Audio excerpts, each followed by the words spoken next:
네, 안녕하세요. 5월 22일 금요일 오전 시황 전달 드리도록 하겠습니다. 오늘도 외신 5개, 트위터 계정 다수, 제가 모니터링하는 차트 9개 이상 자료들을 준비해서 우리 투자자들이 꼭 알아야 될 10가지를 추려봤습니다. 그 중에서 우리가 체크해봐야 될 것들은 미국, 이란, 최종 합의, 초안 도달, 스페이스X, 비트코인 보유 공시, 이더리움, 비트코인, 이더리움, 수주 만에 첫 유입 전환, 일본 물가 공개, 그리고 비트코인 온체인 쪽, 나스닥 코스피 유가, 채권, 달러 인덱스, 그리고 크립토 뉴스들까지 이렇게 하나씩 자세히 살펴보도록 할게요. 먼저 NYT부터 보도록 하겠습니다. 오늘 제가 가장 먼저 잡은 헤드라인은 2개인데 첫 번째가 공화당 이란 전쟁 결의안 철회입니다. 표결에 찬성할 의원이 부족해서 결의안 자체를 철회했다는 거죠. 트럼프를 강력하게 밀어붙여야 할 때 공화당 내부에서 균열이 드러났습니다.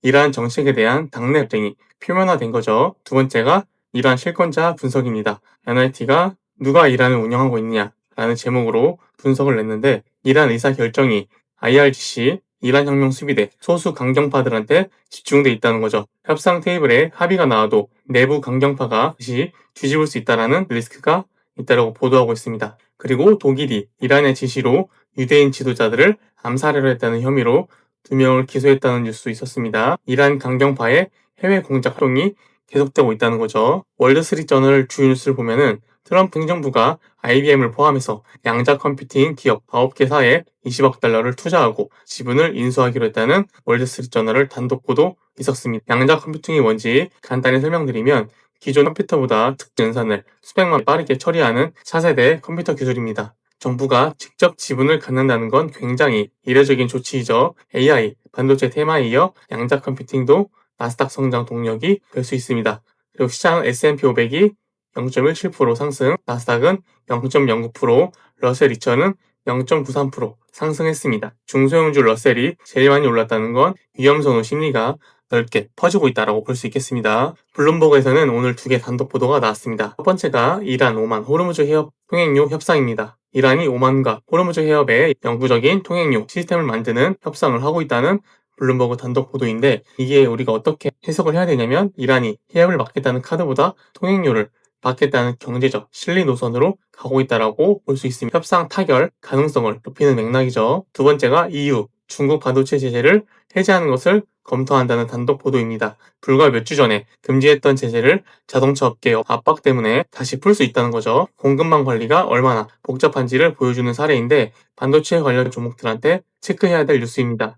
그리고 FT는 오늘 제일 눈에 띈 헤드라인이 스페이스X, 오픈AI, 엔트로피 IPO, 월가 트레이딩 광풍에 불 붙인다 라는 내용입니다. 세 회사가 거의 동시에 IPO를 추진하고 있죠. 이게 기관 투자자들 입장에서 어마어마한 사건인데 패시브 펀드들이 새 주식을 받으려면 보유 주식을 팔아야 되죠. 시장에 대규모 거래량이 터지면서 변동성이 커질 수 있습니다. 그리고 중요한 뉴스가 하나 더 있는데 FT가 이란 최고 지도자 행방불명이라는 제목의 기사를 냈습니다. 협상이 진행되는 와중에 하메네이의 공개 일정이 없다는 거죠. 협상 내부 권력 구조가 불확실하다는 의미입니다. 루비오 국무장관은 이란과의 협의에 긍정적인 효과가 있다고 발언했습니다. 가디언은 오늘 가장 강한 헤드라인을 보여줬습니다. IEA 국제에너지기구 의장이 유가가 레드존에 근접했다는 경고를 냈습니다. 이 경고의 핵심이 8월이죠. 수요는 급증하는데 중도 수출이 줄어들고 저장량도 부족해서 8월에 글로벌 공급 부족이 현실화될 수 있다는 내용을 밝히고 있습니다. 지금 이란 협상이 타결되면 유가가 내려가겠지만 실제 공급이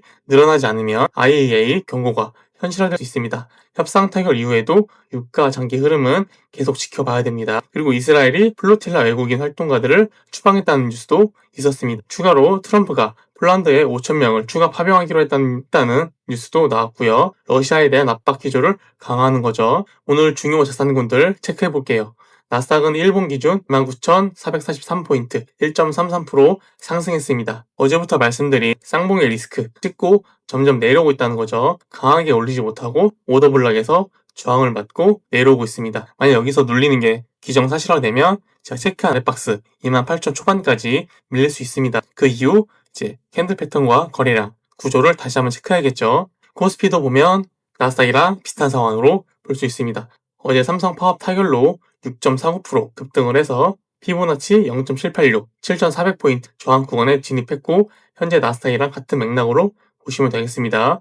강하게 뚫으면 7,600 제도전 쌍봉 확인이 되면 6,900까지 다시 한번 밀릴 수 있습니다. 유가를 보시면 3일봉 기준 97달러 89센트 마이너스 1.18% 하락했습니다.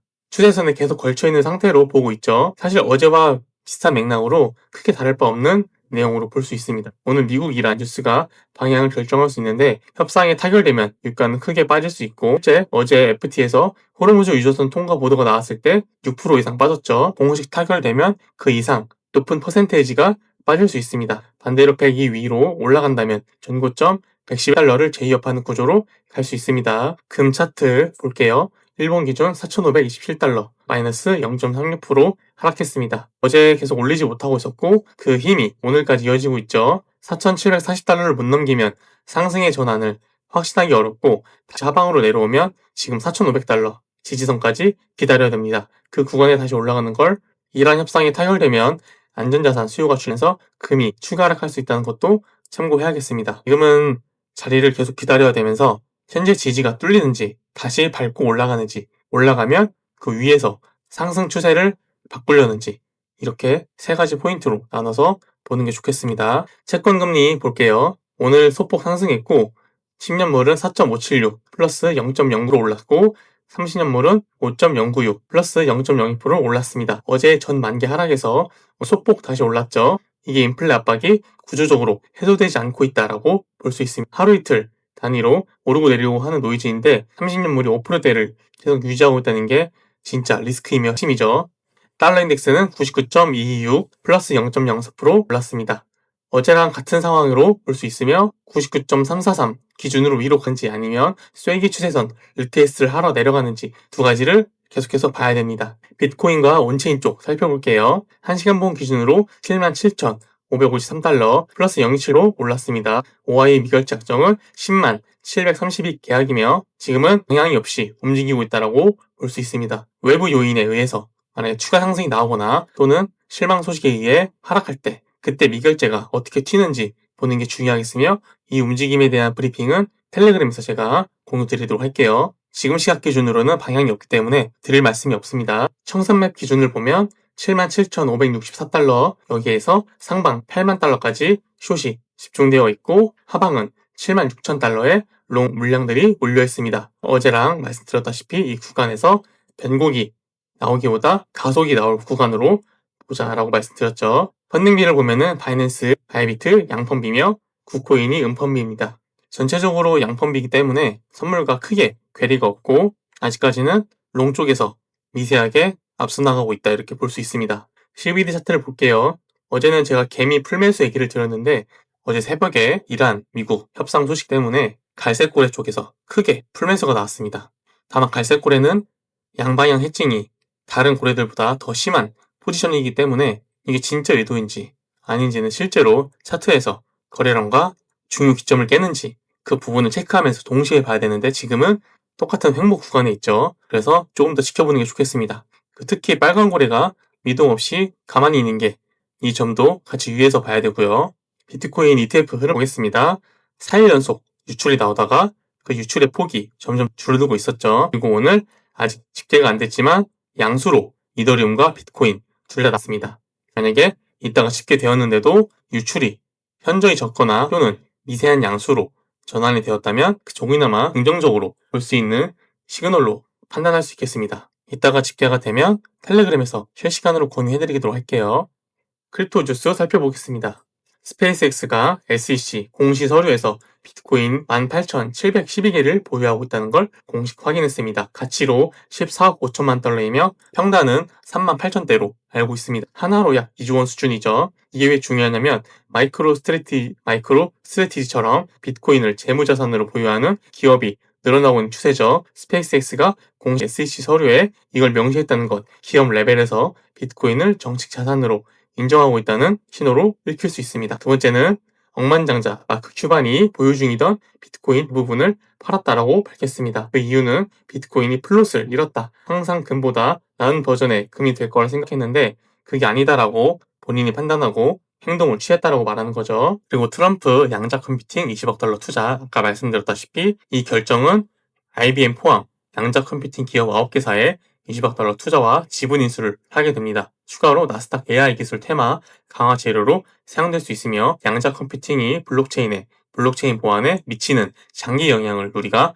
주시를 해야 됩니다. 그리고 뉴섬 캘리포니아 주지사 AI 고용보호 행정명령 서명 캘리포니아 주지사 개빈 뉴섬이 AI로 인한 대규모 일자리 감소로부터 노동자를 보호하는 행정명령을 서명했습니다. AI 기업 빅테크 규제 부담 증가 신호로 볼 수 있고 나스닥 AI 테마의 단기 변수로 작용할 수 있겠죠. SEC 위원 헤스터 피어스가 중요한 기준을 제시했습니다. 토큰화 주식에 대한 혁신 문제 적용은 온체인 주식에만 좁게 적용된다는 거죠. 합성 토큰, 즉 실제 주주권 없이 주식 가격만 따라가는 토큰은 해당이 되지 않는다라고 밝혔습니다. 이게 왜 중요하냐면 그동안 토큰화 증권 시장이 어디까지 허용되는지 불분명했는데 이건이 참고할 수 있는 기준선이 제시가 된 거죠. 실제 주주권이 있는 온체인 주식 괜찮지만 합성 추종은 안 된다라고 이 구분이 명확해졌다라고 볼 수 있습니다. 일본 핵심 물가가 1.4%로 예상치 1.7%를 크게 밑돌았습니다. 4년 동안 최저라고 볼 수 있습니다. 이게 비트코인이랑 무슨 상관이냐 볼 수 있는데 일본 중앙은행 BOJ가 금리를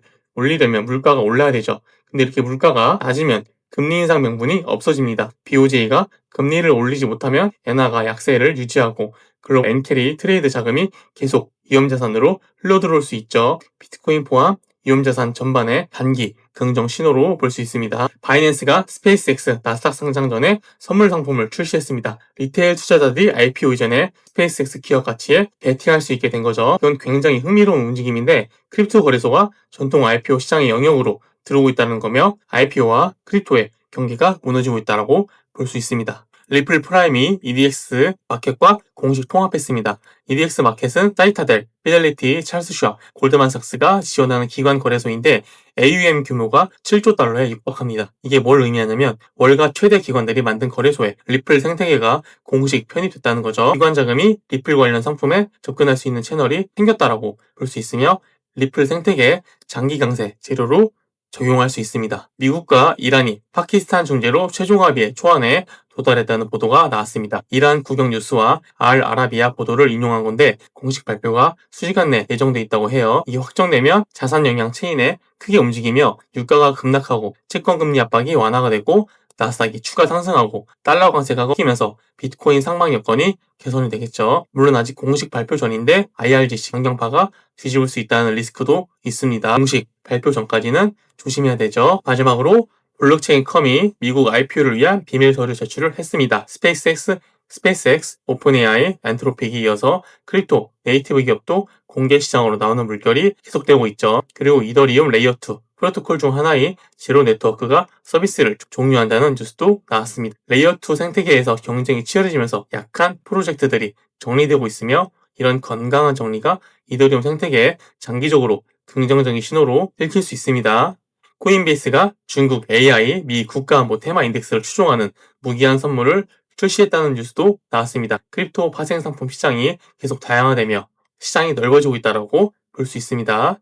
오늘의 하루 결론을 내리면 상방 재료는 이란 합의 공식 발표 계속돼서 어떻게 이어져 가는지가 중요한 관건이며 스페이스X 18,712 비트코인 공시 장기 내러티브에 좋은 흐름을 주겠죠. 비트코인 이더리움 ETF 첫 유입 전환 추가 집계되는 상태도 봐야 되지만 양수로 전환이 되는 게 확실시 되면은 다음 주까지 이 흐름이 이어질 수 있습니다. 일본 물가 4년 최저치, BOJ 금리 인상이 어려워졌습니다. 나스닥의 신고점 갱신하는지 이렇게 보면 되고 하방 리스크는 나스닥이 쌍봉을 맞고 저항 구간에서 맞고 내려오는지 마크 큐반이 비트코인 대부분을 매도했다는 것 심리적 하방 압력으로 작용할 수 있습니다. OI 횡보가 지속이 되면서 방향이 나오지 않고 있다는 것 유가가 100일을 넘기고 인플레이션을 가속화하는지 12D 차트에서 갈색고래가 뒤통수를 치는지 이렇게 여부를 봐야 되며 체크포인트 5가지 확인해 주시면 되겠습니다. 제가 준비한 자료는 여기까지이며 오늘 하루도 잘 마무리하시길 바랄게요. 오늘은 금요일이고 또 주말에 껴있습니다. 그리고 외부 이벤트들이 마무리가 될 시점이기도 하죠. 즉 금요일과 주말에 변동성이 나올 수 있는 확률이 높아졌습니다. 저는 계속해서 금요일부터 주말까지 차트 분석, 실시간 브리핑으로 시황을 계속 전달해 드리도록 할게요. 구독과 좋아요 부탁드리겠습니다. 시청해주셔서 감사합니다.